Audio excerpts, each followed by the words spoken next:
Hello students.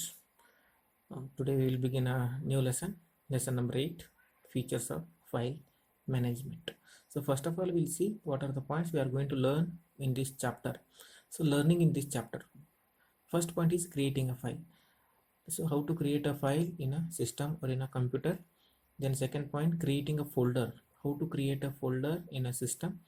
Copying a file or folder. How to copy the file or folder. Copying means duplicating a file. How to duplicate a file or folder. Renaming a file or folder. How to rename. Renaming means changing the name of a file or folder. How to change the name of a file or folder. Moving a file or folder. How to move the file from one location to another location. Okay, moving a file. Deleting a file or folder. How to delete unwanted files or folders from our system. Restoring a file or folder. The files what we have deleted, if you want that files back, then that files can be restored. So the how to restore that, so that we will see in this point. Then work ethics. So what are the good manners you should have while using the system, so that we are going to, so that is ethics. Ethics means good manners. Okay, so these points we are going to learn in this chapter. So first of all, we'll see introduction. Students, you are well versed with the fact that in a computer, the information is stored in a file and all the related files are clubbed inside a folder. So already you know that in a system, in a computer, all the information is stored in a file, and so that files are clubbed together and it makes a folder. Okay, in a folder, so that all the files are stored. Okay, see, I'll show you that point. Okay, how the information is stored in a computer. A folder is like a file cabinet, and arranging files in it makes it easy to locate the files. A folder is like a cabinet, or it is like a container. It holds all the related files. So when we keep that files in a folder, it is easy to locate. For example, just imagine you have some songs, Hindi songs. Okay, instead of directly copying that songs, you can make one folder, Hindi songs folder, and you can paste that all the songs. Whenever you want to play that songs, directly you can go to that folder and you can play. Okay, we need not to waste the time in searching that files. Okay, same way you can make a folder of movies. You can store all the, or we can save all the movies. Then whenever you want to access, you can access it. A folder can hold other folders as well. Okay, a folder can hold other folders.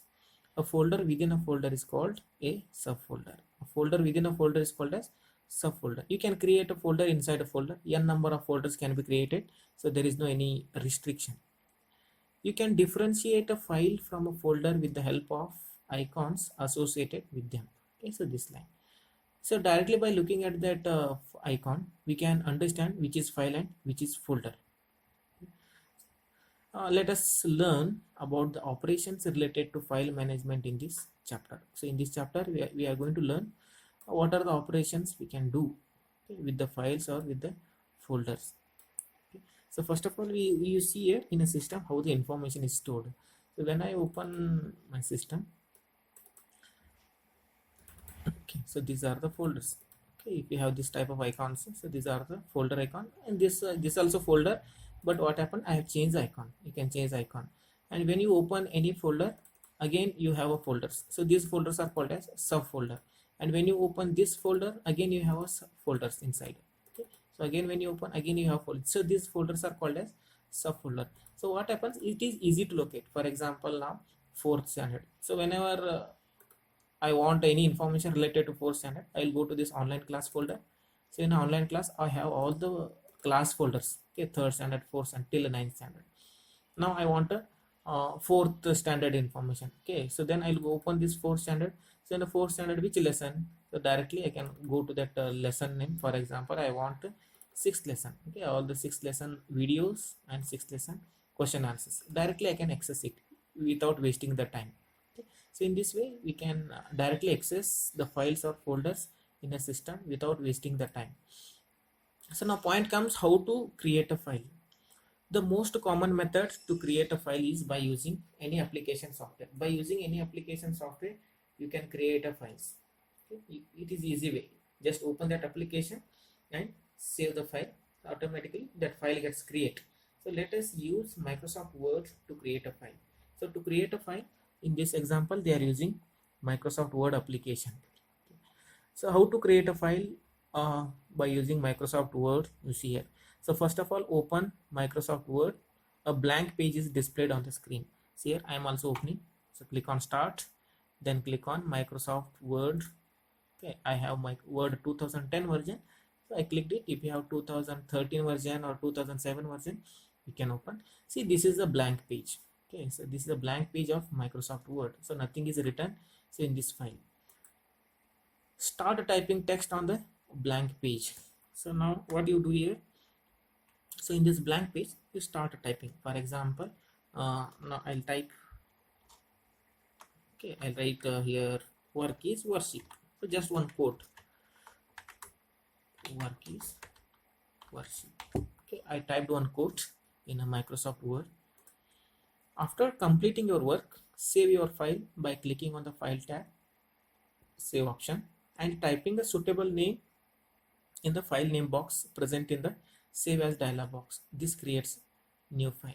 So after completing your work, what you do, just click on file tab. See here, this is the file tab, then click on save option. So when you click on save option, you will get a save as dialog box. In a save as dialog box, you have to specify the name for your file. Then when you click on save button, so it creates a file. You see here, so now I have typed it, then I'll click on file tab. So in a file tab, here we have a save option, save as option. Both options are available. You can click on any one. So what is the difference between save and save as? I'll tell you. Okay, so just click on save button. So it opens save as a dialog box. Then you type a suitable name. Okay, so work is worship. So that I'm going to give that same name for this file. Then where you want to save this file, you choose a location also. I want to save it on desktop. Select desktop, and you click on save here. So this file is saved on desktop. See here, I'll show you. So work is worship. So that file is saved here. So now, already I told what is the difference between save and save as. See here, this file is already saved with this name, work is worship. You can see the name of that file here on the title bar. Now I want to, now if I click on this save button again, I'm not going to get that dialog box. So I want to save this file with a different name. Okay, same file, same file will be saved with a different name. So in that case, if you use the save button, so it is not possible to save this file with this different name. So in that case, go to save as option, means this same file will be saved with a different name. I'll give 4th standard. Okay, so file name is 4th standard, then click on save it. So this same file, same content, okay, that is created on a desktop. See here, 4th standard is here and work is worship is here.